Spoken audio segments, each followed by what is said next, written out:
Okay, so do you choose orchids or lilies, roses or tulips? We've got an array of options, so I brought in Michael Demarais from Terrace Floral Design Group to help us talk about our options. What do you tell a bride when she first comes to you? Well, the first question I ask is, when is your event? When is your wedding celebration?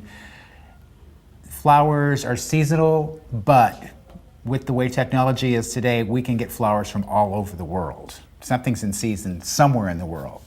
If it's not in season, but you still want it anyways, does it cost more to ship it over or to get it? Oftentimes, with the way the dollar is these days, we can actually get more for a bride if we're using, let's say, the Southeast Asia or Colombia, Venezuela, where the dollar is strong.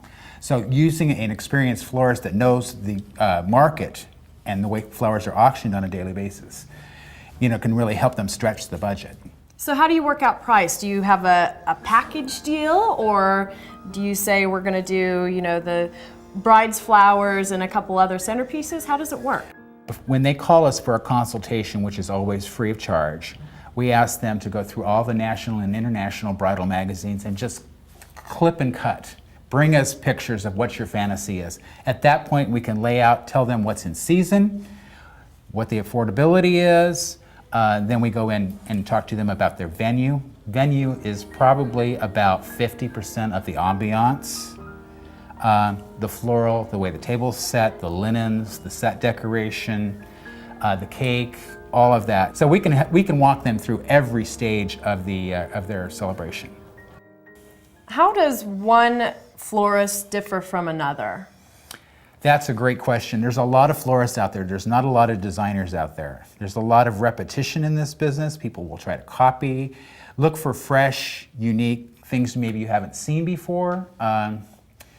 Make sure your florist has resources. If they're promising you lavender tulips, are they getting them domestically? Are they getting them internationally? Are they depending on a domestic crop? What if the crop fails? Is the bride going to be disappointed? Does the florist have the ability to do a backup plan? Right. It's like the party we're working on today. We're in Phoenix, Arizona. It never rains. We have 200 guests outside, 40% chance of rain. We have a very hefty prop closet. I happen to have 600 yards of burgundy silk fabric, and we were able to fabric this room and pull it out of the bag at the last minute. If you're working with someone who doesn't have those resources, then the bride's going to be surprised and disappointed. You want to make sure that your florist has the ability to have your flowers shipped in on ice, or a lot of our flowers come, believe it or not, from Europe, shipped in water, standing up on airplanes. Wow. But it's taken us 20 years to get those resources. So. Let's talk about destination weddings. Does a florist ever travel with the bride, or should the bride be looking for a florist in her location? Actually, we're working with a bride right now that's getting married this summer in Italy. And she's been to Italy, and she's having a wedding of 400 or 500 people with the parade down the piazza, the whole 9 yards. And it is we're probably going to end up going to Sicily to do her wedding. She's not comfortable dealing with people language barrier-wise. We can have the flowers drop shipped anywhere in the world. Sometimes it's more affordable to just take your florist with you. So what's the florist's responsibility the day of the wedding? We learned many years ago not to spread ourselves too thin, so we only take one event per day. We usually work a week to 2 weeks ahead of time. In our case, what we do is, like for their centerpieces, we usually do sketches or prototypes. What we normally do, if let's say a bride's having 200 guests for an evening in a ballroom at a hotel, we'll actually call the hotel, set the table with the linen, the tablecloth, and do a prototype arrangement before we make 20 arrangements. We photograph it, put it in her file. We know what she wants, she knows what she wants, there's no surprises. So we're usually done before the day of the wedding.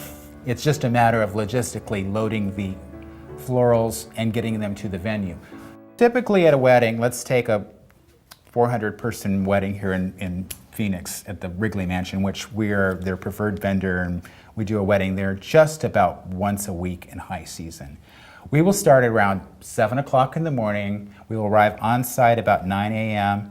We'll set the tables. Of course, we handle linen as well as flowers, backdrops, staging, sets, all of that. We typically have the room set by noon. And then pictures usually start about 2 o'clock in the afternoon, and the flowers are all done the night before. So we basically are there just to present the bouquets to the bride and the bridal party. We pin all the boutonnieres on the groomsmen and all of that. And basically we stay through the ceremony until the guests are seated in the ballroom. Why do you have to stay? Well, it's just about our service. We like to stay in case something falls. We can fix it. We had one wedding where a guest knocked a candle over and the tablecloth started to burn. Luckily, we always order an extra tablecloth, so we were able to fix that. So it's that extra service, and that's why people call us. So let's talk about the main points that a bride should be looking for when she's finding her perfect florists. Well, I would definitely make sure that they have an extensive portfolio and the ability to carry off your dreams. Look for their referrals and references, of course, the quality of the work, see if they have a network of vendors that they work on a regular basis so that they can ensure that the product gets there on time, and hire someone that is not only a florist but has experience as an event planner and as an event designer. All right, Michael, thank you so much. Thanks, we appreciate Courtney. your information. Michael Demaray from Terrace Floral Design Group.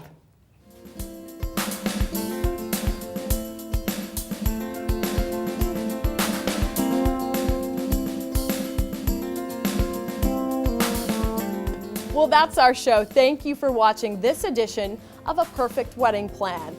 As promised, our vendors have provided a wealth of information. We hope you found it informative and helpful. You may want to use this video as a continuous resource throughout your wedding planning process.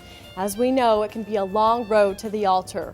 But we're confident with the information provided by our highly qualified industry professionals, you'll be ready to create a perfect wedding plan.